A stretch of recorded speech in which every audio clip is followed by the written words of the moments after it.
I got that one-track mind, high school design, designed for perfection. Gonna raise the question, when class is in session, you better listen up, cause you're sleeping on these lessons that I'm spilling from my cup. 3 rings on my fingers, but it's never enough. Stand up and deliver when the going gets rough. I gotta laugh when your credit is to love, but I'm still giving it back and you just ain't giving up. You got me on a mission, come on and find me.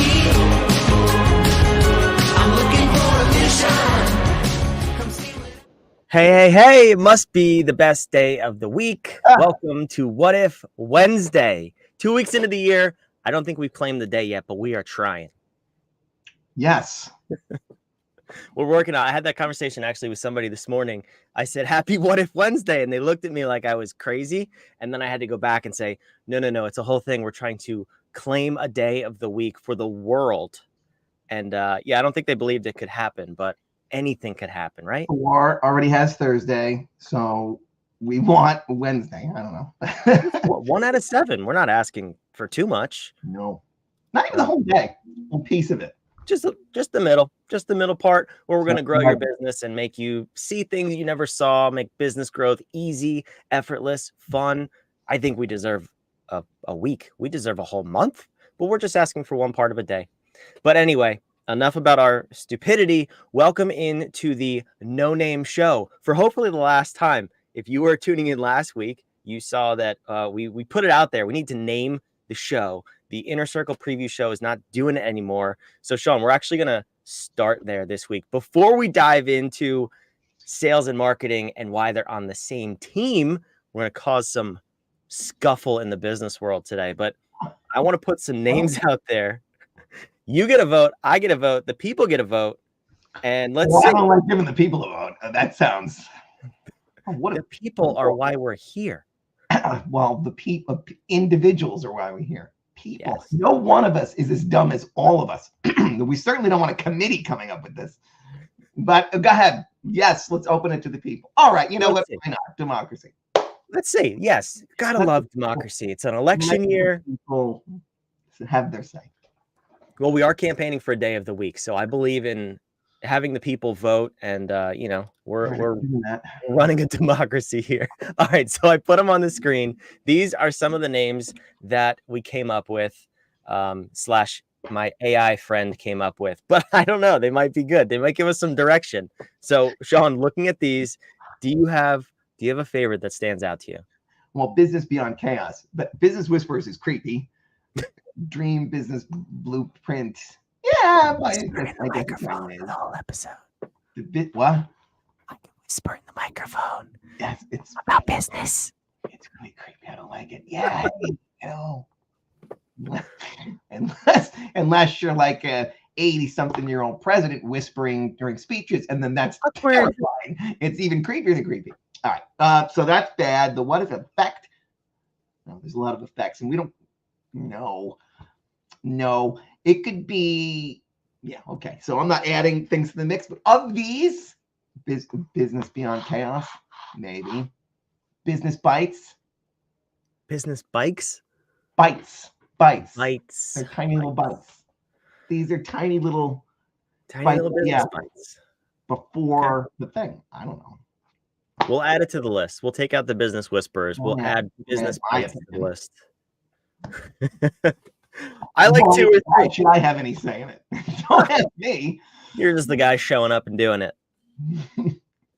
I like 2 and 3. I think if I had to pick from this list, 4 is okay, but the business architect, we have an architecture. I've never heard anybody else describe that in terms of a business model. So we talk about the harmonious architecture. But the business architect, that's about me. That's not about the thing.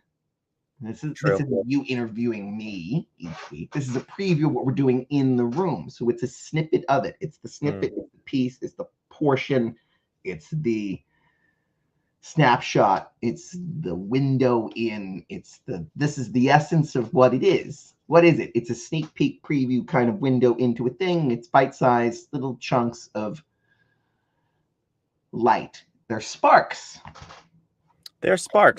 Okay. Well, for those of you watching, except we're using sparks for the the little the short clips that we're doing with our luminaries. So they're not sparks. This is more than a spark. It's longer than a spark. Is that a thing? It's longer than a spark and smells better than a note. We're going to think about it. Force and senses. We'll see what happens. We'll go with maybe one of these, maybe not. Put it in the comments. If you like one of these, we'll take your votes because, quite frankly, we're not really that tied to the name of the show. But I think it should have a name, and it should live somewhere and have a format. So names have power. Names have power. So I'm leaning towards number 2 then. Business Beyond Chaos. I think that's what we do. We calm the chaos for our clients. We do that. We do that. We do that. And speaking of calming the chaos, since I said it, in case you want to calm the chaos in your business, we have workshops once a month. We have one coming up. Whenever you're listening to this, head over to whatif.com/chaos. We'll help you take the first step to calm the chaos in your business. It starts here. It starts at this. It's a 3-day thing. You really can't get any simpler than that. It's the first step to regaining control of your calendar, your time, your serenity. We'll dive more into that. We're going to have a lot of fun, though. I hope you join us there. Yes. All right. Go. Enough about this. Pick your name. For right now, it might be the Business Beyond Chaos show. We'll figure that out by next week. It will have a name by next week, and we will have beautiful graphics. But this week, we're talking about sales and marketing and why they're on the same team, but why most people do not put them on the same team. Most big corporate environments and even small businesses think about sales and marketing as actually 2 separate activities. What's your experience with this? Yeah, I don't well, I don't know if I would say it's most, but I would say that there are enough people who put them in 2 different places that it's kind of like the extended version of what we talk about already, which is that corporate business is a siren song towards the rocks because we think that we as entrepreneurs, we're desperate for some kind of clarity. We're in a sea of content, but what we really need is context. So if we can't figure out a context for ourselves and we can't have an architecture handed to us to say, here's how to make sense of all these disciplines, because they're all important to varying degrees. If we can't have that and the links between them to leverage it, we're lost. We're piecing it together. We're hammering together something that with different prophets and gurus and owners of silos and stakeholders across the quilt of disciplines that people have claimed a space and say, well, I'm a sales expert. Well, I'm a marketing expert. I do this particular thing in marketing. These particular things work. And we know that if all you have is a hammer, every problem looks like a nail. And so we've been told some outrageous things over both of our experiences getting here. And everybody listening to this has been too. This is the place. This is the space. This is the tool. I was coached in a very well-meaning mastermind with very savvy people that if I didn't get my space staked out on Clubhouse, I was just missing the boat. This was it. Are you kidding me? You've got to be on Clubhouse. It's going to be the only way to get any word out, do any kind of marketing. Well, that of course was ludicrous at the time they said it, and it's ludicrous now. And there might be people here who never even Clubhouse came and went so fast they might even know it was a thing. So you have to be careful when you lean into a silo too much. And so for marketing, if somebody thinks, yeah, but I don't really want to focus on the sales part, well, it's like any doctor who needs a specialization, but good doctors don't say, well, you don't need the rest of it. I'm a heart surgeon, so everything's going to come back to your heart. Well, but I might have a kidney problem. Fuck your kidneys. The heart's are where it's at. You can't live without it, can you? Well, no, you're right. I can't. You wouldn't do things that damage your heart, would you? Right. I mean, how long are you going to live without a heart? You can live without a kidney for a little bit, but a heart, you're dead in like that. Okay, well, I guess it's all about the heart. I guess I'm going to lean into the heart. The heart's the thing. You're right. Screw my kidneys. Well, you wouldn't. A doctor wouldn't do that. They understand there's other things. This is just my specialty. But the whole discipline, The whole organism needs to be respected. The same is true of your business. The same is true of the architecture that supports your business, whether you know it's there or not. The 10 fundamental mental disciplines are there and must be addressed.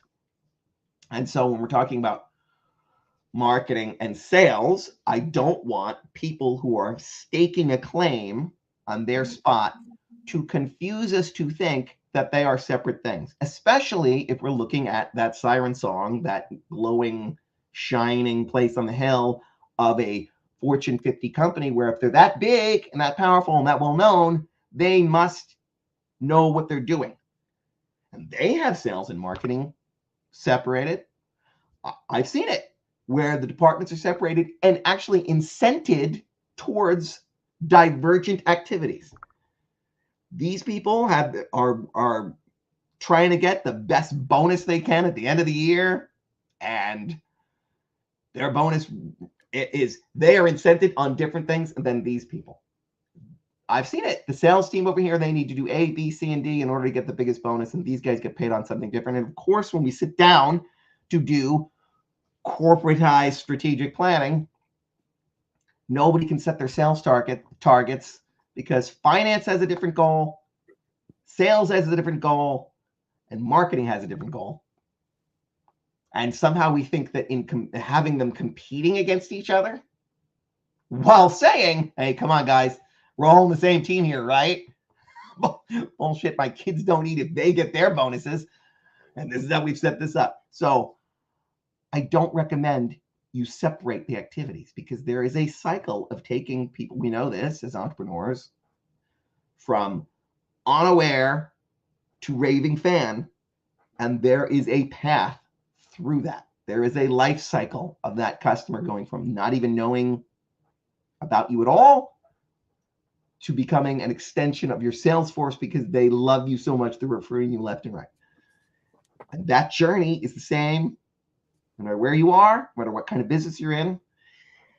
And that involves sales and marketing, the essence of both, combined into one plan and one set of activities.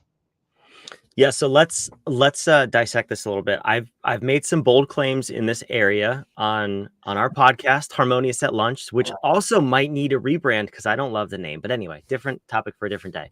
Speaking of ubiquity, this is the area I love to hate. Ubiquity is the discipline that I absolutely love to hate because everyone in the world on Facebook is a marketing specialist to some degree, and they all argue that their singular focus and tactic is the one that will grow your business while throwing away the rest of the disciplines. So let's just put that out there. You know how I feel about it now, but I understand how important it is. This is all you'll need.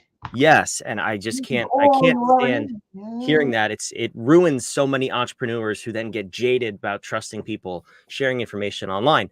We're here to expose it, shine the light, and actually bring truth to growing your business. So one of the claims I made recently was, it was more of a question, not a claim, but what if you could eliminate your sales department entirely and not even worry about that as a separate function? I'm not saying sales is not important, like the function of sales, but the example I gave was Tesla. And this is how you can think about why sales and marketing are not two departments and actually one process and one discipline. I don't know if you've ever bought a Tesla. I have not, but I've been on their website. You do not need to go to a dealership.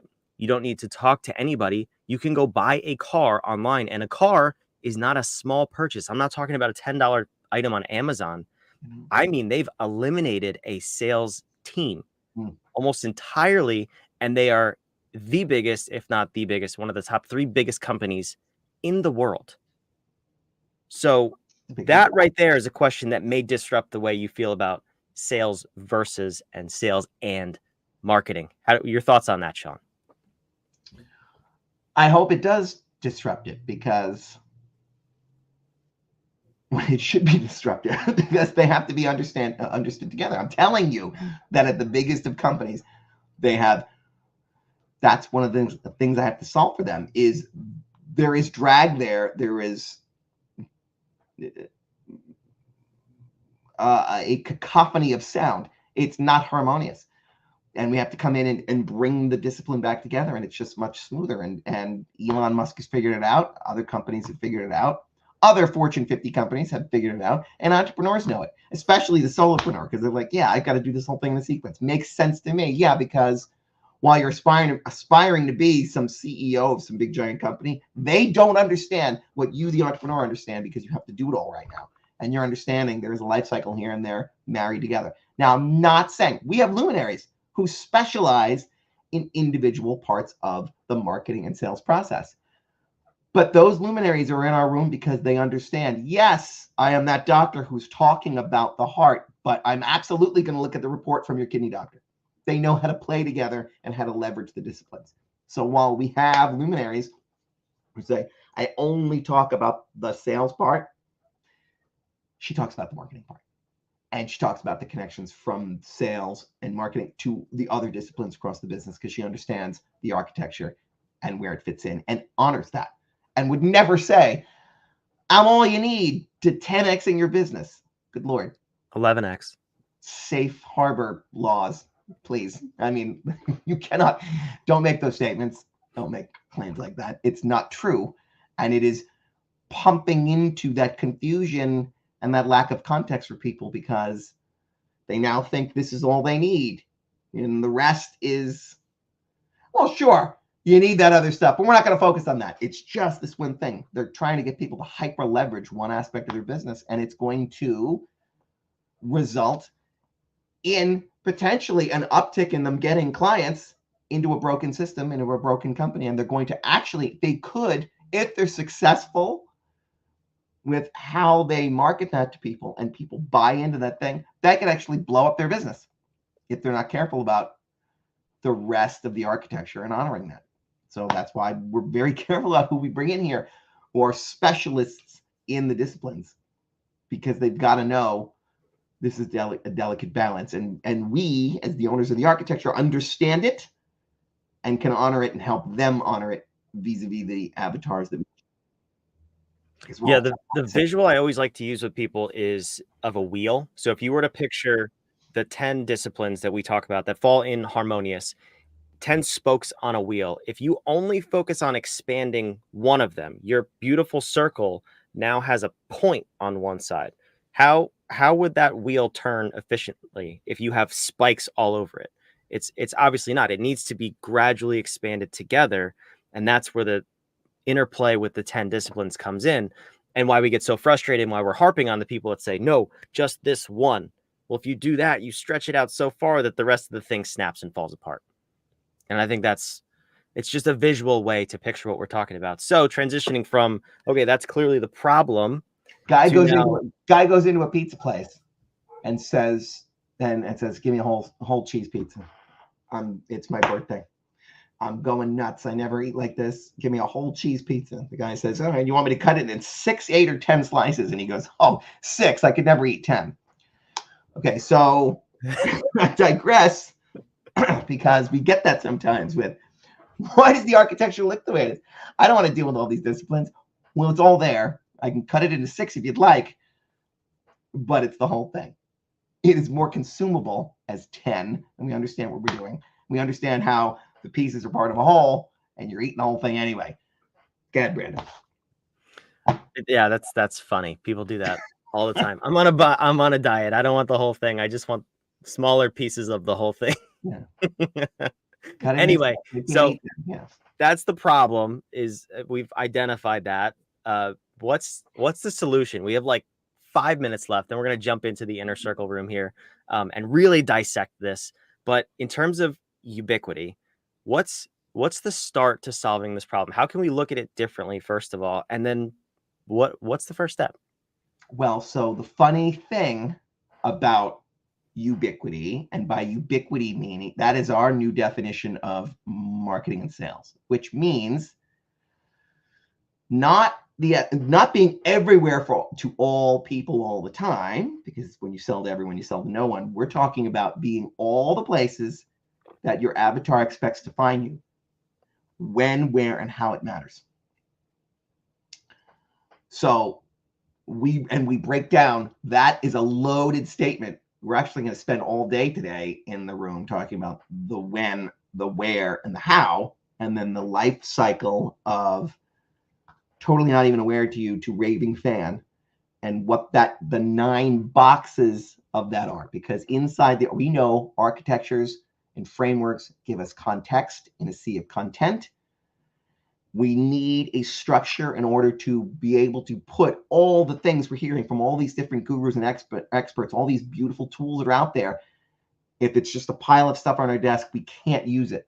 So inside of our architecture, we have an architecture for Ubiquity that says, here is how you can plot out your strategic allocation of resources towards bringing someone from totally unaware of you to a raving fan, and plotting that out over the next quarterly sprint, the next year. So you have a system.